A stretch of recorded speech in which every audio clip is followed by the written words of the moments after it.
Well, good evening from sunny San Antonio, Texas. My name is Matt Scherer. I'm the one of the co-founders of the Military Transition Roundtable, and from time to time, we try to find experts to help us uncover some of the things that veterans in transition should understand or should know. Tonight, I'm with my friend Jane Babcock. Jane is miles north of me in Wisconsin, and I will butcher the way she tells me where she's from. So, Jane, would you please introduce yourself, tell them a little bit about where you live and what you do as a volunteer? So, over to you, Jane. Thank you, Matt. And I live in Manitowoc, which is an Indian word for where the two rivers come together. If you look at the state of Wisconsin, it's shaped like a mitten. Green Bay is right at the crotch of the mitten, and then I'm half an hour south and right on the lake, about 12 blocks off. So it's a beautiful part of the country. Low 80s today, nice and breezy near the lake, so it was beautiful. I am an Army Reserve retiree. Started out as a crypto tech and ended up as a platoon mama before I left. What do you mean by platoon mama? Well, I was a platoon sergeant, but a lot of the younger men and women in my platoon often came to me and said, "Hey, I need to ask you questions, boyfriend, girlfriend kind of questions and things like that." So I often ended up being referred to as the mom. Gotcha. So what I've done here is I've come up with 3 scenarios of cases. Jane and I have looked at it, but if you have questions, please interject anytime about what you might have concerning your future work with the VA. Can I get a show of hands here? How many are still on active duty?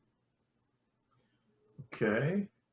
Elizabeth, are you out, have left the military, or are you working with somebody that's in the military right at this point?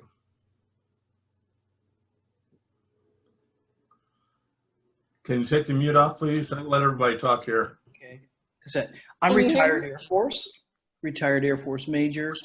Currently, I'm teaching at a university, Okay. Georgia.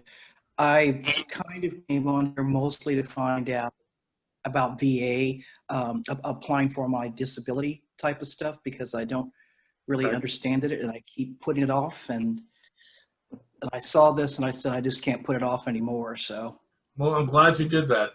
And then we also have somebody who says Coggins. Hello. There we go. Sorry about that. It's okay. Hi, it's Karen Coggins. I'm active duty, Master Sergeant Air Force. Just got home from work, so sorry, I'm all frazzled.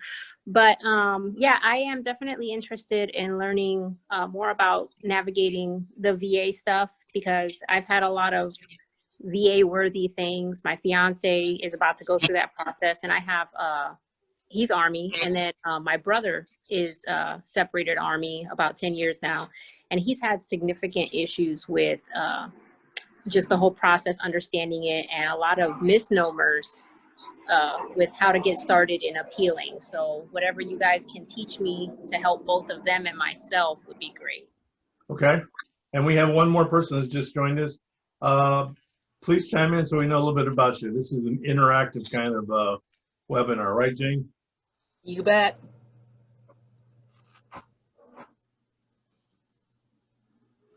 Jay? Come on in, Jay. Don't be shy. We won't bite.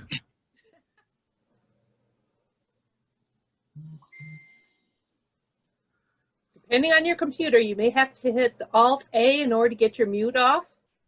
Oh, Jane's an expert. I've been on Zoom forever. Jay, we'll get back to you. So, Jane, I've got a couple cases that I have that I wanted to talk to you about, and I knew these are the kind of things that maybe other people have similar kind of situations. So with that, I want to talk about a friend of mine. His name is Steve, not his real name. Steve is my son's godfather. I was talking to his son about 2 weeks ago, and he told me that his dad will never fly in another airplane. I go, what? So I called Steve and said, dude, what's the deal here? And he started telling me about flying into an airfield in Kuwait as part of an Air Force element and getting shot at. And he said, I never wanted to fly a plane again. It's like, that to me is post-traumatic stress disorder. So, Jane, if I'm the son or daughter or the spouse of a guy like Steve, how do I encourage him to talk to a VA rep or someone like you? Well, first and foremost, anybody that's suffered any type of trauma has had the fear of their life being taken or of the person standing next to them or their buddy. You are going to suffer with post-traumatic stress. It is an automatic, it is a brain chemistry. It is a fight or flight fear that goes on in your brain. It is what we CVSOs, or what CVSOs, when I was one, would refer to as the normal reaction to an abnormal situation. So sometimes I'd be sitting with veterans and we're talking about their knee injury or their scar on their arm or, you know, combat things. And I could see little things that told me that, okay, there's some issues here. There's some closed doors that perhaps they're not ready to open yet. And my recommendation was always, look, you may not be ready to go see a shrink or a psychiatrist or any of that kind of stuff. So, but maybe it would be helpful for you to talk to another combat vet that has been there, that understands how you feel about loud noises, certain smells. A lot of the guys from Vietnam, smells are a trigger for them because of the burning flesh or the burning jungle, or, you know, somebody's burning leaves in the neighborhood, that kind of thing.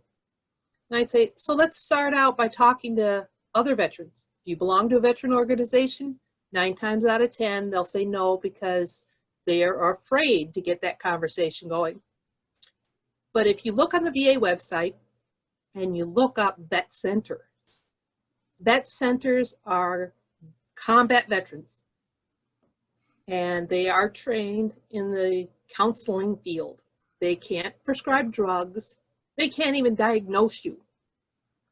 But they can write all the notes and they can make the recommendations. They can tell you how they dealt with it, how the other counselors in group, and you may start out one-on-one and then you may get into group.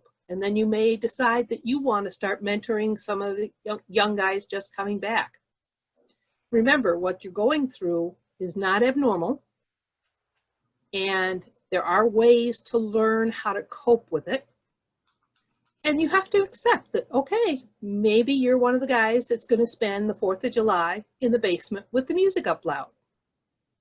But that doesn't make you wrong. That doesn't make you, quote, sick. That just means that you went through trauma.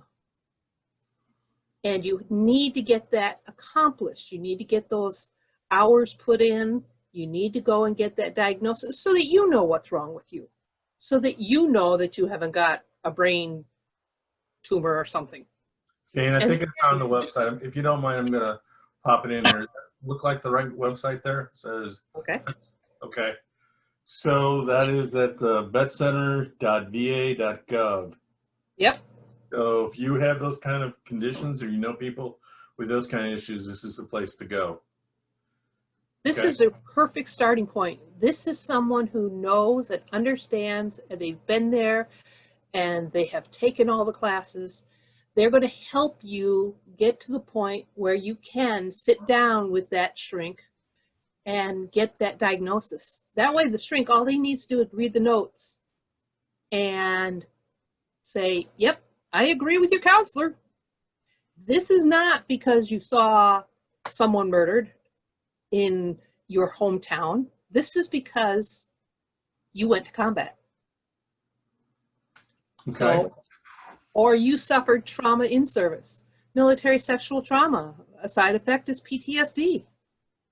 Anytime you're faced with trauma, anytime you have a fear for your life, it's a moral and mental injury. Your brain reacts much stronger, much faster, much more intensely than just being afraid your child's going to fall off the jungle gym. Yeah. So it's just a matter of learning how to cope with it, whether you sit down, plant your feet on the floor real hard, think about the pressure of your feet on the floor, whether you close your eyes and listen for 5 sounds around you, bring yourself back into this moment. Stay in the middle of the road. Get yourself between those limits so you don't go in the ditch. So here's another case. So another friend of mine's got a wife who was denied a VA claim because she had the pre-existing condition before she enlisted in the Air Force. So we were talking about that. First of all, what is a pre-existing condition? Okay. Military service, they say when you enter service, you are 100% healthy. In other words, myself ran hurdles in school. My knee went the other way. Yes, I had to get checked out by a doctor, had to, wore a strap-on brace for a while and everything. But that was when I was like 16, 15. Well, at the age of 23, I enlisted. So I had reported that I had the previous knee injury, and they did all sorts of x-rays and sunrise views and this, that, and the next thing, and stability testing and everything, and said, nope, good knee, you're in. Now, got done with the recruiting tour and immediately had knee surgery. And once I was out of service and rated by the VA, they said, okay, you should be 20% by the limitation of range of motion and this instability in your knee. But because you had previously started the injury in service, the military aggravated it, we're going to rate you 10%. So all they do is they subtract 10% because they're saying the initial injury started before service. But they agree that they made it worse. What So if that's it's pre-existing. significant? What if it's a significant thing that occurred? Like, take you with a knee injury. Let's say you injured your knee in combat, and you have the documentation. Then that would be something you'd want to provide the VA as well, correct? Oh, certainly. Yeah. Anything that's in your military record is good. Yeah. But as a particular young lady and I were talking earlier today, she talked of an event that she did not report right away. And she held on to it. And as like a lot of soldiers and whatnot do, they just simply say, okay, I'm going to go back to the barracks, ice it down, eat some ibuprofen, be nice to it for a couple days, just like the TMC would tell you to. So I'm not going to bother going to TMC. Gotcha. Well, now you don't have it in your medical record. So if it's not in the medical record, you want to turn to your buddies, people that were there, your roommates, tent mates, somebody that was, on the same convoy with you and watched you, wrap your ankles in 100-mile-an-hour tape because you twisted one of them really bad. Or the guy back at the fob that watched you cut your sock off and saw that your ankle was purple. Yeah. Those are witnesses to those injuries, just the same as if you'd gone to the medical center and gotten treated. So I noticed we got a couple of people. One person told me that she's still got a year left before she gets out, and I know Coggins, he's still on active duty. Is this a time to get documentation from people that witness this stuff? Definitely. If you're still in, it's easier to find them on your email system. That's true. Once you're out, you're going to lose access.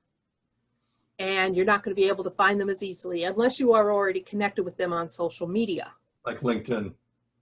So Yeah. LinkedIn, Facebook, any of those places, but you have to go through that whole process. And are they attentive to watching their Facebook account and things like that? Yeah. So it's much easier to find them while you're still in. So it's better to do that than come years later and say, that knee that I had way back when, I should have taken it more seriously. Right. When I'm working with older veterans that have been out for a while, it's okay.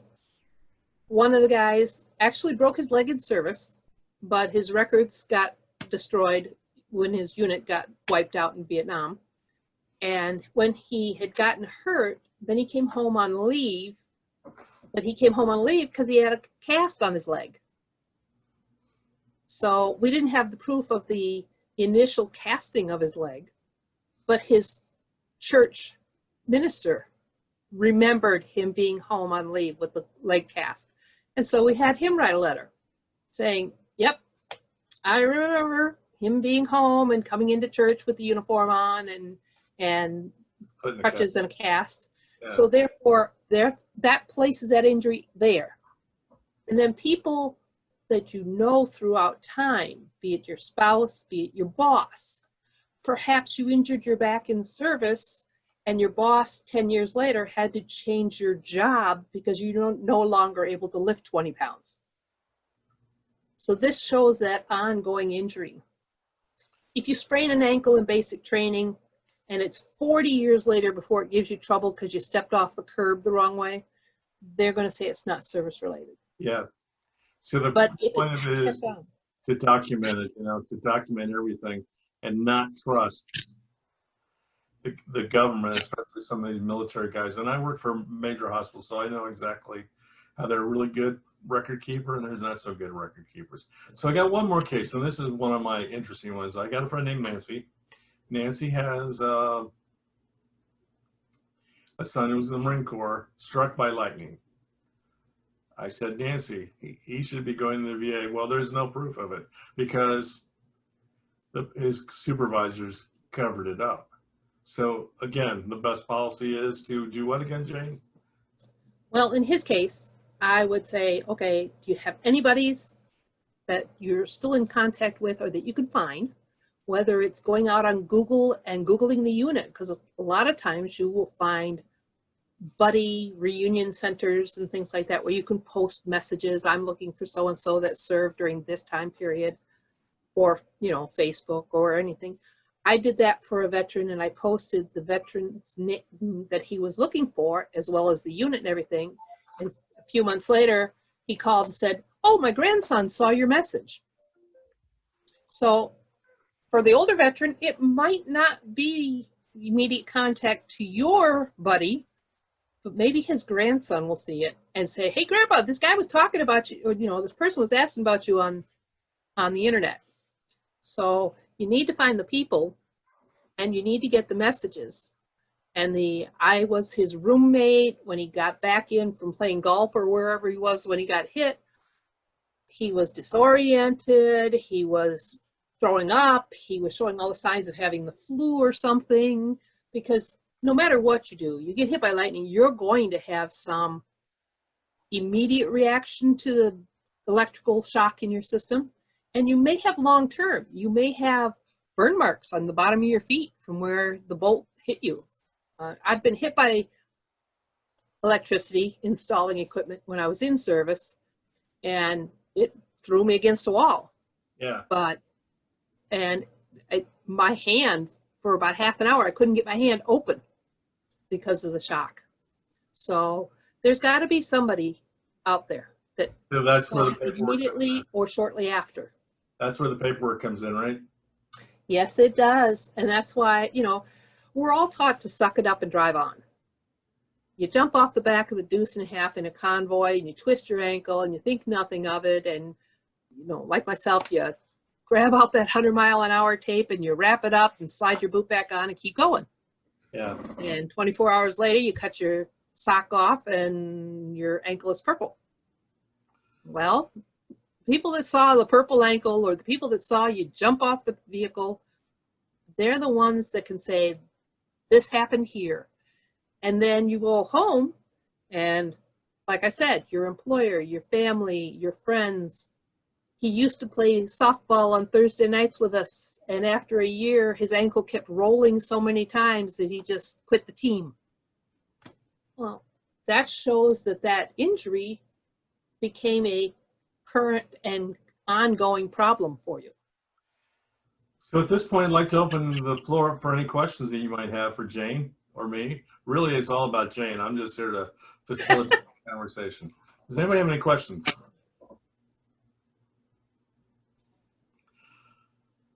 So I was wondering about the validity of the documentation from friends, coworkers, You know, do they ever dispute that? You know, or you said that they have the same value as like a medical record almost.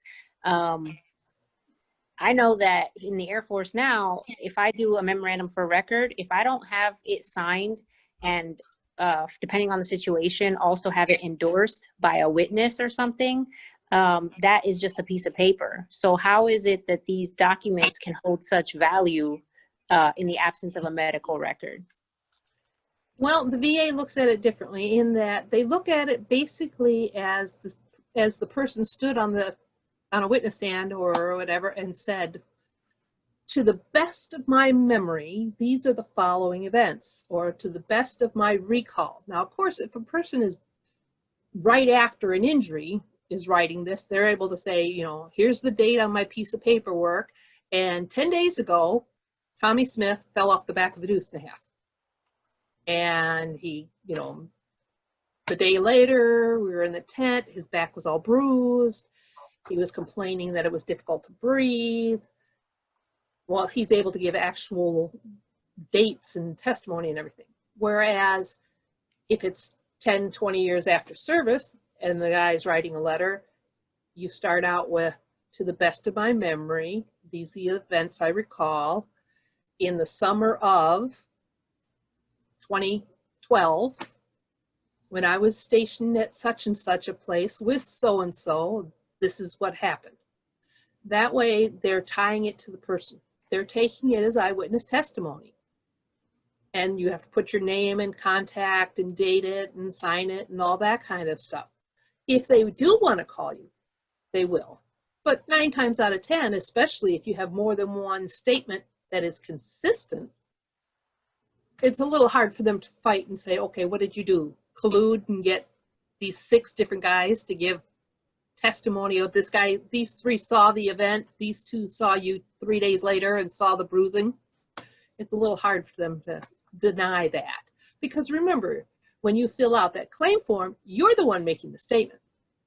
They're just supporting evidence.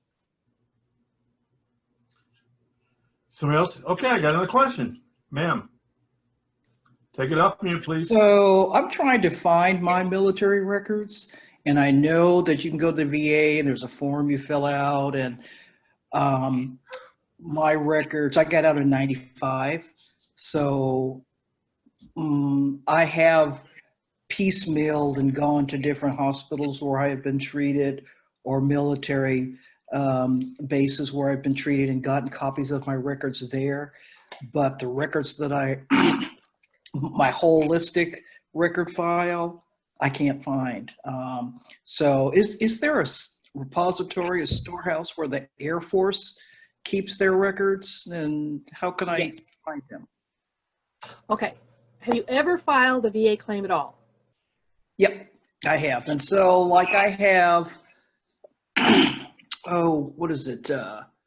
10% with 0, you know, 0 monetary, whatever. So it's like 10%, but I have none of these things that I'm going to file for are on that or part of that filing. Okay. These are the different things.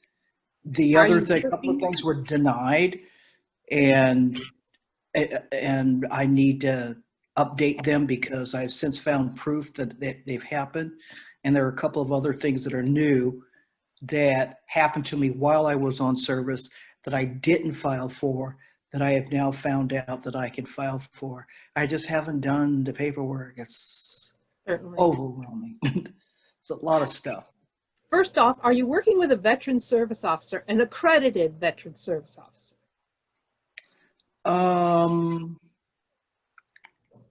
Yeah, he works in the veterans at the clinic that I have. They have veterans VA, and they're there. They're there during the certain times during the day, and you can sign up and talk to them. So he's the one who gave me the form to fill out to get my Air Force records, military records. Okay. You can walk into a VA hospital and sign immediately right there, and then they can send them to you on a DVD. If you're working with a veteran service officer, you want to make sure that they're accredited. You don't want to, I don't mean to be derogatory, but you don't want to work with one that's not doing their job real well. And you can always change representatives. Never ever feel like, okay, now that I've started with this guy, I have to stick with this guy. If you don't feel like you're getting the advice or the cooperation of them, or maybe they're just overwhelmed with their workload. If you go onto the VA website, va.gov, and you put in VSO space rep or accreditation or any of that kind of stuff, you're going to get to a web page where you actually can put in your state, your zip code, your area, whatever, and it will give you a list of everybody that's accredited in your area. So that's And the VA, it's a page on VA, you said? yeah, if you go to va.gov and then search in there, accreditation or accredited VSO rep, it will get you, you know, may have to find a hyperlink and it'll send you to the page where you can pick a VSO representative. And you can find ones. A lot of times, there's over 30 states that have what are called county veteran service officers. That's what I was. I worked for my county. I had a boss that, you know, he looked over my shoulder every once in a while and said, well, how you doing? What's the increase in benefit rates in the county? And, you know, how many veterans did we lose last year? How many did we gain? Numbers and statistics. So if you get a new representative, you may find them more cooperative.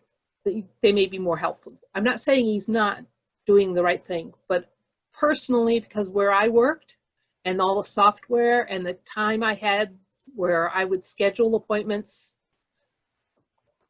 I would sit down with the veteran and I would put all your information in the computer and print out the form. Have you highlight the spots that are missing, take it with you, come back, we fill in the rest of the form on the computer and print it out nice and clean where everybody can read it and you sign it and off it goes.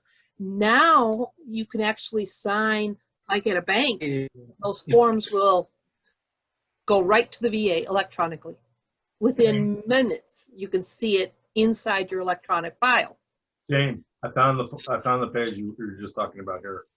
Right, and that's the e-benefits one. Benefits.va.gov/VSO. Yep, and if you scroll down, you'll see a link that where you can find the list of accredited VSOs. It's the one that just above fee for service. That link is going to send you to the accreditation list. And from there, you can pick a veteran lawyer, a claims agent, or a VSO representative. You want to start with a VSO rep. First and foremost, they are employed by someone else, so they are free. And because they're employed, they have a boss that's checking on them.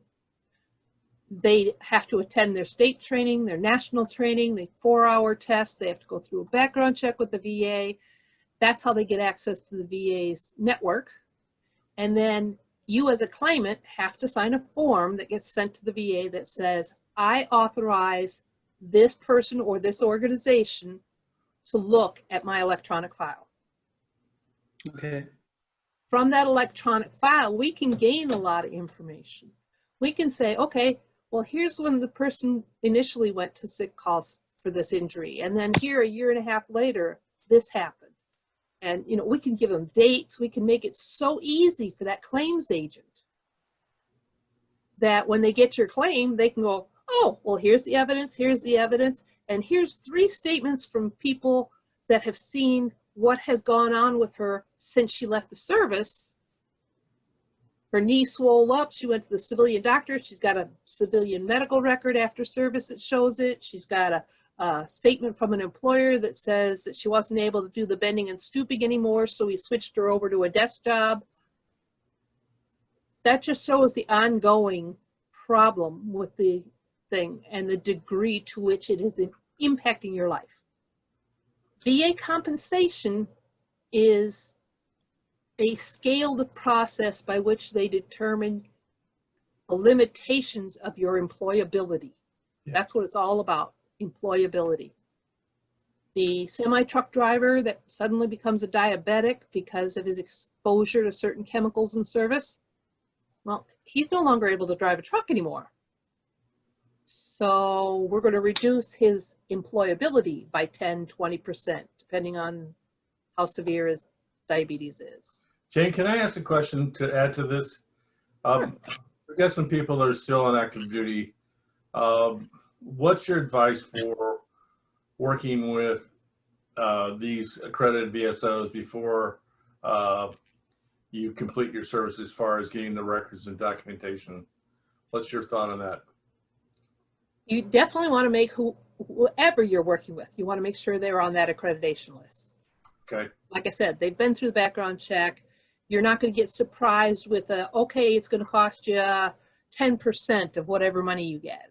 Yeah. Or I'm going to charge you X per hour type thing. You want to work with accredited. Remember, your claim can actually be put in service, but until the day the government stops paying you, you can't receive disability or unemployment insurance. You might want to call compensation. So now I've got a question here as well. I just looked at the chat. So Nancy asks, I have a 40% VA rating, but I have 6 0 ratings. I appealed. I've lost 2, one of which is plantar fasciitis, which is an off again, on again issue. What do you recommend for such an issue? I did work with the county VSO. She is working with her county VSO, did she say? That's what it says here in the notes. Okay. Yeah. Okay. One thing to do with a condition that goes on and off, like plantar fasciitis, is to keep a diary of it, report it to your VA doctor, your orthopedic guy, if he gave you lifts for your shoes and stuff like that, you know, did the forms, the molds of your feet and everything. So keeping that diary helps. Having family members or friends write that, you know, how they have seen it affect you. If it was happening in service, you didn't get a treatment in service, did you have a roommate or a buddy that heard you complain about it a lot or eat a lot of ibuprofen? Or did you get special Dr. Scholl's lifts at the PX to put in your shoes? You know, those kind of things all add up to evidence of it being in service. A lot of times a knee, especially to a lesser degree injury, it doesn't give you pain every day. So you have to give them some kind of, show them some kind of way that there's pain. I know it's not fun to go to the doctors, but e-benefits now, or Healthy Vet, or whatever you want to call it, is a great way to email your VA doctor and saying, Doc, I'm having more knee pain. Can they send me a knee brace? Can I go to physical therapy? You don't even have to go to the doctor anymore. You can talk to them on the internet now. I got another question. Another question. This is one I know will make you, because I know where you're from. Do you think there's a bias in saying less military make VA claims more difficult? I'm from Wisconsin. Seems we get less percentage than the folks who visit VA and military heavy states such as Texas or North Carolina. Unfortunately, yes. Really? Yes. My VA here on my side of the state, we had a VA doctor that did audiology, hearing loss. And he was an old codger, shuffled down the hall, did this out of the, quote, kindness of his heart, but he was definitely one that didn't believe that hearing loss could onset later.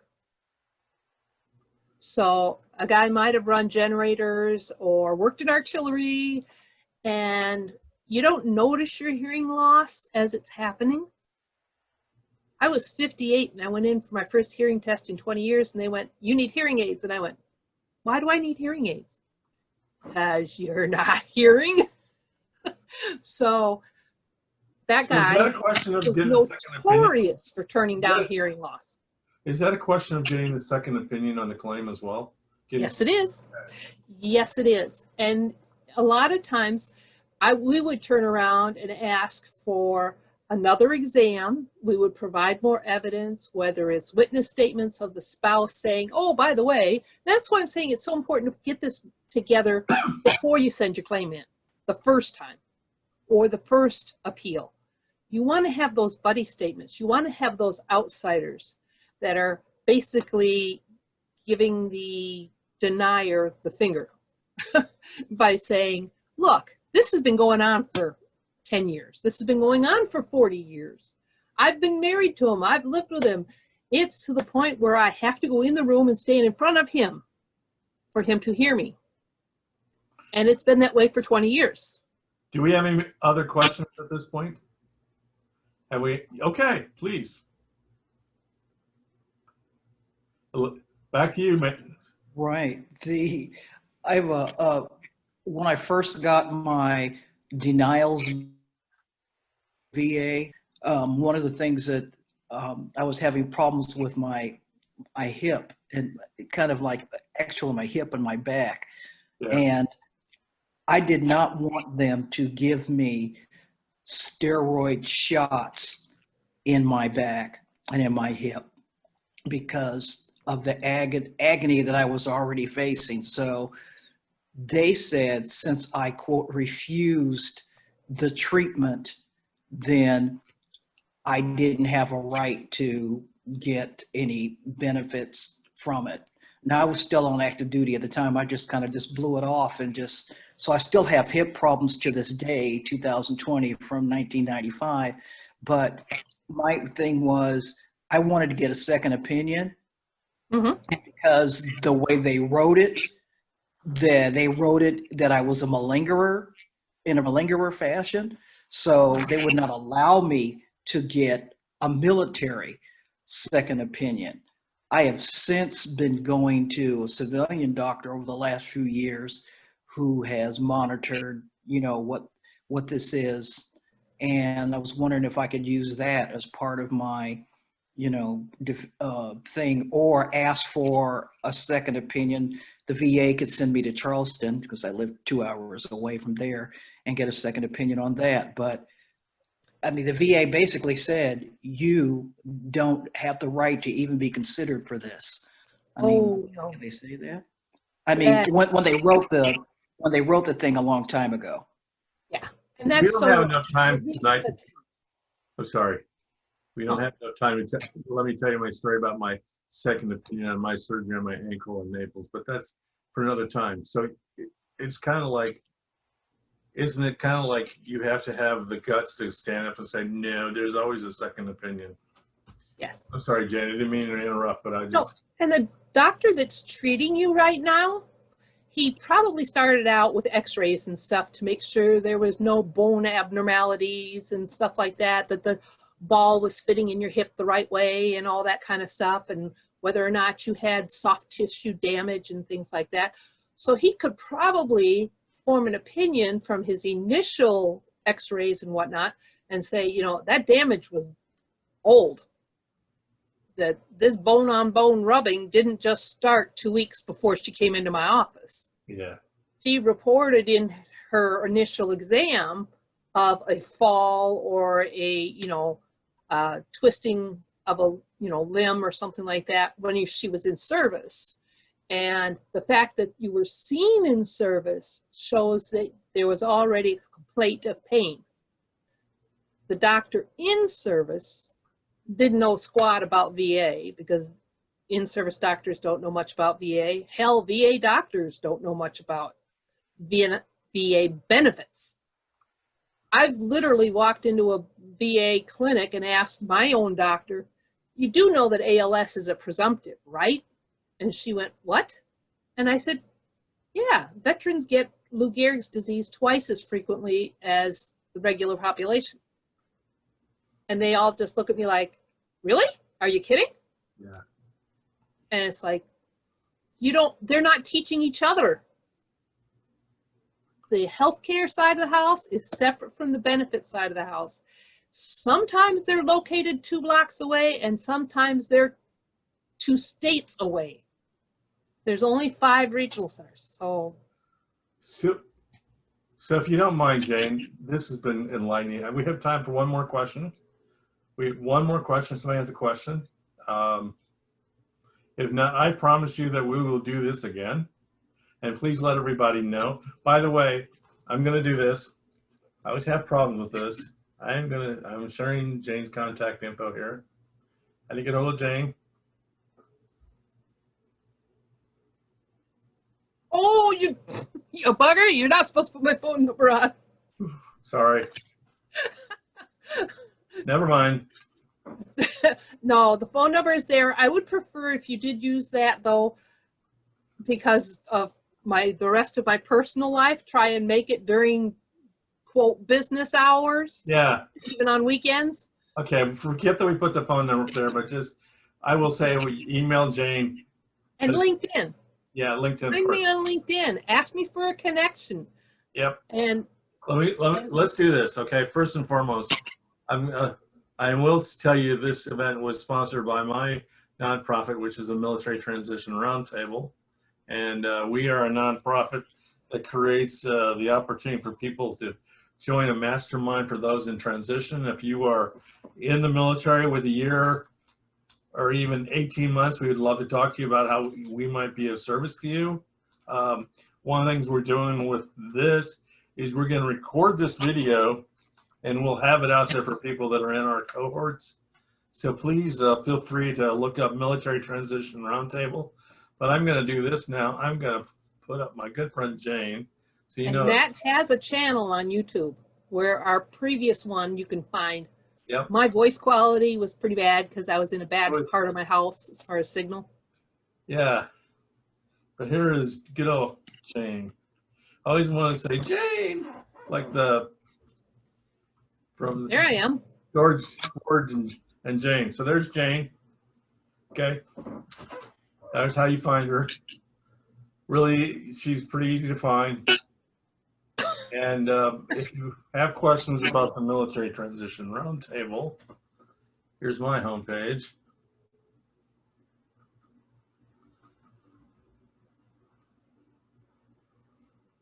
So feel free to connect with me as well. Jane, when can we come back together and do this again? Give me a date and time. This weekend it's not a good time, but yeah. Folks, we appreciate the opportunity to work with you tonight. The whole veterans thing is like there's lots of processes and lots of issues involved. Honestly, I know a lot of people, I can tell you honestly, that when I got out of the Air Force, it took me 20 years to find someone from the Texas Veterans Commission that upped my very own disability. So things can change. They're not all as good as my friend Jane here. So don't be afraid to get a second opinion from a veteran service officer. They're there to help you. And if they're really accredited, they're going to do a really good job to help you. So and remember, when you have been rated, even a 0 rating, that means the VA is telling the military, your injury started there. You can go back 10 years later because now maybe your hearing loss was very minimal, but now 10 years later, you're going, huh? Turn down your wife's going, turn down the TV, So yeah. Go back and get re-rated. Go back and get re-examined. Go back and see another doctor if you're using your civilian insurance and ask him if he would write a statement that everything is consistent and has progressed to the point that we're looking at surgery. If you do have to have surgery, God forbid a knee replacement, depending on the type they put in, upper, lower, the model, they will put you on, and it's a service-connected knee, they will put you on 100% for a minimum of 6 months up to a year, because even though you're up and walking 4 weeks later, and maybe my postal worker back on his route 3 months later, because they did the type that they did on him, for 12 months, he received 100%. It takes that long for the bone to infuse into the metal rod. If Wow. you're not healed, you're on 100%. Interesting. So it's always good to talk to my good friend Jane. I owe you some hot peppers, jalapeno peppers. I'm looking for the right ones, but don't be Okay. surprised if you get some. I hope you put them in the greenhouse over the winter. But now you said thank you, Jane, and thank you, Jane. It's been great. I see a lot of thumbs up. We look for this again. We will post the video, so if you want to share that with other people, and we will be doing another one of these probably in about 4 or 5 weeks. Yep. And one of y'all, I can see your picture, you reach out to me, tell me there's a problem, an issue and everything, and we'll connect, whether it's text, phone, email, whatever. And I'll help you. I can't represent you anymore, but I can tell you what your VSO should be doing for you.